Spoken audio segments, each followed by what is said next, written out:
14 से पूर्व का जो रिकॉर्डिंग अगर उनको ही सुनाया जाए प्रधानमंत्री महोदय को, या जो भी हमारे नेता हैं पूर्व के जो नेता हैं उनकी ही रिकॉर्डिंग, जो अभी एनडीए के जो लोग हैं उनके अगर उनका वीडियो को अगर पूर्व 14 से पूर्व के वीडियो को दिखाया जाए, वो भी शर्मिंदा हो जाएगा जी। शर्मिंदा हो जाएगा कि भाई हमने क्या बोला था और किस स्थिति में हमको सरकार में लोगों ने लेके आया। आज महंगाई चरम सीमा पर है, जहां हम लोग समझते हैं 14 से पहले 66-67 रुपया हमारे यहाँ डीजल का दाम हुआ करता था, आज 100 रुपये के लगभग हो गया है, यानी कि 97 रुपये 47 पैसे शायद आज का रेट है। 5 रुपये लीटर हमने खुद पत्रकार होकर खुद तेल डलवा रहे हैं। अब हमें भी दिक्कत हो रही है कि पेट्रोल डाल के हम न्यूज़ कवरेज कैसे करें, समाज के प्रति जो सेवा दे रहे हैं हम लोग कैसे दें, इतनी महंगाई। सही बात है कि आज लोग महंगाई से हमारे साथ बहादुरगंज के विधायक अंजार नईमी साहब हैं।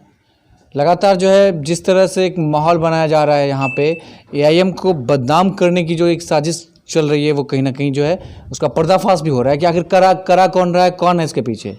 मगर एक तरफ कुछ विरोधी जो है लगातार कह रहे हैं कि जब बिहार विधानसभा चुनाव हुआ था तो उस टाइम असदुद्दीन ओवैसी साहब आकर के बड़े वादे कर दिया था उन्होंने।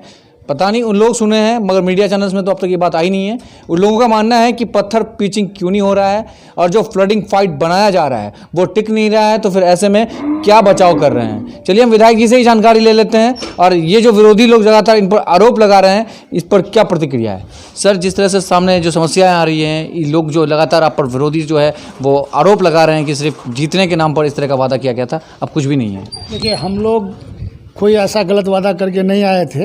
एक हमारे असदुद्दीन ओवैसी साहब वादा किए हैं टेरागाछ पे डिग्री कॉलेज का जी, तो उसके लिए हम लोग प्रयासरत हैं। पिछली विधानसभा सत्र में हम लोगों ने इस बारे में आवाज़ भी उठाया था जी।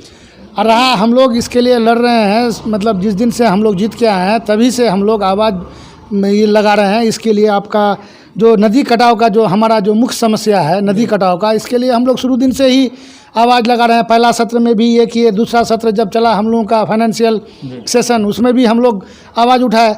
अभी फिर हम लोग का 26 से शुरू होने वाला है सेशन, इसमें भी हम लोग इंशाल्लाह अपनी बात को रखेंगे मजबूती से। हम लोग कोशिश ये कर रहे हैं, हम लोग सरकार से ये मांग कर रहे हैं कि हमारे यहाँ जो बसावट में जो नदी का कटाव है, जहाँ आबादी है, बसे हुए लोग हैं, ऐसी जगह जहाँ नदी का कटाव है, इसको तटबंध बना करके रोकने का या बोल्डर पिचिंग से रोकने का प्रयास किया जाए।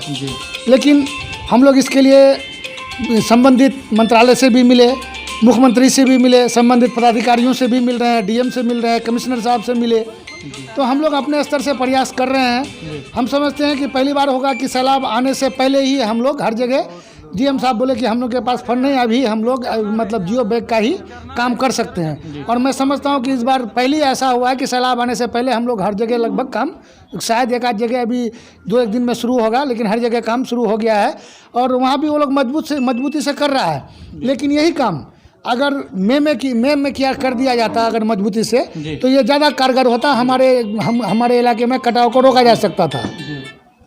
लेकिन ये काम चूँकि सरकार का एक नियम है पूरे बिहार के लिए बना दिया है कि 15 जून के बाद ही फ्लड फाइटिंग का काम होगा, तो 15 जून के बाद चूँकि इंतज़ार करना पड़ा। हम लोग चूँकि पहले से आवाज़ उठा रहे थे, लेकिन इंतज़ार करना पड़ा, जिसके वजह से 15 जून के बाद से ही हम लोग के यहाँ काम शुरू हुआ है और इंशाल्लाह हम लोग रोकने का प्रयास कर रहे हैं। इस बार ये हो जाएगा, हम लोग आवाज़ बुलंद कर रहे हैं, अगर जितना मजबूती से अपने बात को रखेंगे तो हो सकता है कि सरकार हमारी बात को सुनेगी और सुनने के लिए मजबूर करेंगे हम लोग कि हमारे यहाँ जो तटबंध है, जो बसावट है, लोग बसे हुए हैं, ऐसे जगह पर बोल्डर पिचिंग से इसको कटाव को रोका जाए। हम लोग कोशिश कर रहे हैं, प्रयासरत भी हैं। अच्छा विधायक जी, आपके पार्टी के कुछ कार्यकर्ताओं पर लगातार जो है अभद्र जो है शब्द का यूज़ किया जा रहा है।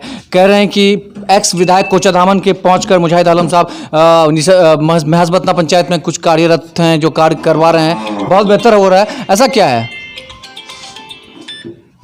देखिए, वो आप अलग बात, इस बारे में हम ज़्यादा कुछ बोलना नहीं चाह रहे हैं। रहा सवाल कि भाई अगर मेरा विधानसभा क्षेत्र है तो इसमें काम कौन का, बाहर का दूसरा का आदमी जगह करेगा करके, ये मुमकिन है? अगर इस तरह की भाषा का, या तो शायद अगर हमारे नेता उस तरह का अगर अपने लोगों को कह रहे हैं तो ये गुमराह कर रहे हैं, या नहीं तो या जो कुछ लोग ऐसा जो हमारे लोगों को उकसा रहे हैं, उंगली कर रहे हैं कि लोग आकर के अपने मतलब तैस में आकर के कुछ उल्टा पुल्टा उलझुल बात करे। लेकिन फिर भी हम समझते हैं हमारे लोग बहुत संयमित ढंग से बात करते हैं, लोगों से जो भी जिसका भी फ़ोन आता है उसका रिस्पॉन्स लेते हैं। कभी आज तक हम नहीं समझते हैं एक भी फ़ोन का कोई रिस्पॉन्स नहीं है कि विधायक जी कि आप लोगों का विकास देख करके विरोधियों का नींद उड़ रहा है। ये चीज़ें पच नहीं रहा होगा। अब ये तो वक्त बताएगा, अभी हम लोग अभी कुछ नहीं कहेंगे इस मसले पर। वक्त आएगा और विकास भी होगा और लोग देखेगा भी।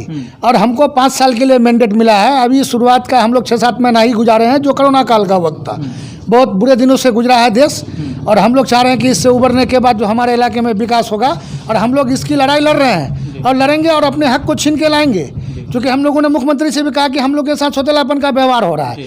आप अगर देखेंगे हम अररिया से आगे के जिलों को, तो वहाँ खेत के कटाव को रोकने के लिए, यानी खेत जो कट रहा है उसको रोकने के लिए बोल्डर पिचिंग किया जा रहा है, और हमारे यहाँ लोग जियो बैग का पिचिंग कर रहे हैं, यानी बैग पिचिंग कर रहा है। तो ये चीज़ तो ये सौतेलापन है। तो नीतीश कुमार लग ही रहा है कि बिहार किशनगंज के लिए हमेशा सौतेलापन का व्यवहार शुरू से ही कर रहा है, चाहे यहाँ उनके विधायक हों या फिर ना हो। वो पहले भी उनके विधायक रहे, तो अब तक कई ऐसे गांव हैं जो कोचाधामन में कि जो अभी भी नदी के चपेट में है, उनके लिए बेहतर नहीं कर सका। अब विपक्ष में आप लोग हैं, अब भी नहीं कर रहा है, तो ऐसी सरकार से क्या उम्मीद लगाएं सर? हम लोग तो कोशिश कर रहे हैं और उम्मीद है कि सरकार झुक करके मजबूर होकर के करेगी हम लोग का काम। हम लोग आवाज़ लगा रहे हैं, नहीं होगा। हर तरह का मसला है, हर तरह का प्लेटफॉर्म है। हम लोग हर प्लेटफॉर्म पर जाकर अपनी आवाज़ को रखेंगे और अपने इलाके की बेहतरी के लिए करेंगे। इंशाल्लाह पूरा प्रयासरत हैं हम लोग, और चाह रहे हैं कि बेहतर ढंग से हो, काम हो और होगा। पेट्रोल डीजल की कीमत चरम सीमा पर है, लोग महंगाई के मार से भूखमरी से मर रहे हैं, इस पर क्या कहना है आपको? अभी तो महंगाई बेलगाम हो गई है। यही सरकार का अगर 14 से पूर्व का जो रिकॉर्डिंग अगर उनको ही सुनाया जाए, प्रधानमंत्री महोदय को, या जो भी हमारे नेता हैं, पूर्व के जो नेता हैं, उनकी ही रिकॉर्डिंग, जो अभी एनडीए के जो लोग हैं उनके अगर उनका वीडियो को अगर पूर्व 14 से पूर्व के वीडियो को दिखाया जाए, वो भी शर्मिंदा हो जाएगा। शर्मिंदा हो जाएगा कि भाई हमने क्या बोला था और किस स्थिति में हमको सरकार में लोगों ने लेके आया। आज महंगाई चरम सीमा पर है, जहां हम लोग समझते हैं 14 से पहले 66-67 रुपया हमारे यहाँ डीजल का दाम हुआ करता था, आज 100 रुपये के लगभग हो गया है, यानी कि 97 रुपये 47 पैसे शायद आज का रेट है। 5 रुपये लीटर हमने खुद पत्रकार होकर खुद तेल डलवा रहे हैं। अब हमें भी दिक्कत हो रही है कि पेट्रोल डाल के हम न्यूज़ कवरेज कैसे करें, समाज के प्रति जो सेवा दे रहे हैं हम लोग कैसे दें, इतनी महंगाई। सही बात है कि आज लोग महंगाई से त्रस्त है, लेकिन सरकार के आज लोगों को पता नहीं क्यों महंगाई नहीं लग रहा है, लोग इसके लिए आवाज़ क्यों नहीं उठा रहे हैं। पहले तो हम देख रहे 14 से पहले मनमोहन सिंह जी इतने बेहतर ढंग से सरकार चला रहे थे, उनको चूड़ियाँ भेजा करते थे लोग। आज क्यों नहीं चूड़ियाँ भेज रहे हैं कि आज क्यों सरकार के हाथ बंधे हुए हैं, आज महंगाई पर लगाम क्यों नहीं लगाया जा रहा है? आज तो ये तो सरकार को चाहिए। और हम लोग भी इसके लिए एक प्रयासरत हैं कि भाई आवाज़ हम लोग विधानसभा में भी इस बात को रखेंगे कि भी महंगाई पर लगाम लगाया जाए। और ये केंद्र का मुद्दा है, महंगाई तो स्टेट गवर्नमेंट के बस की नहीं है, लेकिन कुछ मुद्दे कुछ चीज़ें हैं जो स्टेट गवर्नमेंट भी रोक सकती है। 2-4 रुपया का जैसे डीजल पेट्रोल में स्टेट गवर्नमेंट भी अपना टैक्स कम करके यहाँ रेट को घटा सकती है, लेकिन स्टेट गवर्नमेंट भी टैक्स ज़्यादा से ज़्यादा वसूल रहा है। आज ये मतलब 30-32 रुपये का जो यहाँ कॉस्टिंग लेकर के होना चाहिए था, आज इसको 100 रुपया में बेच रहा है, यानी मतलब 2/3 यानी 1/3 का मतलब 2/3 मतलब सिर्फ टैक्स में चले जाता है। यही समझ आया ना कि भाजपा जब तक रहेगी तो शायद अब की बार कहावत था कि भाजपा सरकार, अब की बार लगता है कि भाजपा 150 पार, यही लग रहा है अब। खैर वो अब वक्त आएगा, तभी तो वक्त है इसके लिए, अभी 2024 की बात है, लेकिन पब्लिक फैसला देख रही है, सही वक्त पर सही फैसला लेगी पब्लिक, और जो बेहतर होगा वो देश के लिए वही करेगा। आज देश को समझिए बहुत पीछे लेके चले गया है आज देश। ये तो कोरोना एक बहाना था, आज आप हर सेक्टर में चले जाइए, चाहे वो हेल्थ के सेक्टर में हो, फाइनेंशियल सेक्टर में हो, या जिसमें भी जाइए, एजुकेशन सेक्टर में हो, हर मरहले में देश मतलब फेलियर हो गया है, हर मरहले में नाकाम हो गया है। सर सामने बकरीद का त्यौहार है, अपने विधानसभा वासियों को क्या कुछ कहना चाहेंगे? हम चाहें संयमित ढंग से अपने त्यौहार को मनाएं, खुशी से मनाएं, बेहतर ढंग से मनाएं और संयमित रहें। कोई भी ऐसा वीडियो वायरल ना करें जिससे दूसरे का ये आहत हो। इसमें बस यही हम कहेंगे कि लोगों को शांति और सद्भाव से। कोरोना का 3rd स्टेज भी चल रहा है, लोग वैक्सीन लेने में पीछे हट रहे हैं। हाँ, इससे जो परहेज करें, मतलब सोशल डिस्टेंस का पालन करते हुए अपने इसका ये करें, त्यौहार को मनाएं। वैक्सीन लेने के लिए क्या कुछ मैसेज देना चाहिए? हम लोग तो ले लिए भाई, लोगों को भी प्रेरित कर रहे हैं। हम समझ रहे हैं कि जिला में बहादुरगंज बहुत अच्छे पोजीशन पर चल रहा है वैक्सीन के मामले में, और हम समझते हैं कि आने वाले दिनों में यहाँ सारे लोग जो 6 महीने का जो टारगेट दिया है सरकार, हम समझते हैं कि वैक्सीन ही उपलब्ध नहीं हो पा रहा है, हर एक दूसरे तीसरे दिन वैक्सीन खत्म हो जा रहा है। तो वैक्सीन उपलब्ध होगा तो लोग यानी कि ले रहे हैं, तभी तो वैक्सीन खत्म हो रहा है, और हम समझ रहे हैं कि ये लोग लेंगे और इससे फ़ायदा ही है, लोगों को लेना चाहिए। बात कर रहे थे बहादुरगंज के विधायक अंजार नईमी साहब से, इन्होंने सारी बातें रखा है अब तक क्या कुछ है, भले ही विरोधी लगातार इन पर कई बड़ी टिप्पणियां कर रहे हों या फिर किसी और सोशल मीडिया के माध्यम से बातों को तोड़ मोड़ कर रखने की कोशिश कर रहा है, लोग जनता समझ रहे हैं कि इस बार AIM ने क्या कुछ दिया है बहादुरगंज को और आने वाले समय में क्या कुछ दे सकता है। सारी उम्मीदों का एक आशा जो है लोगों का वो बरकरार रहेगा शायद, और मीडिया चैनल्स भी इस बात को उठा रही है इसलिए कि लोगों को लग रहा है कुछ चेंजेस हुआ है और लोग चाह भी रहे हैं कि बेहतर हो। बने रहिए Live 24 न्यूज़ पर। किशनगंज से संवाददाता मिन्हाज आलम।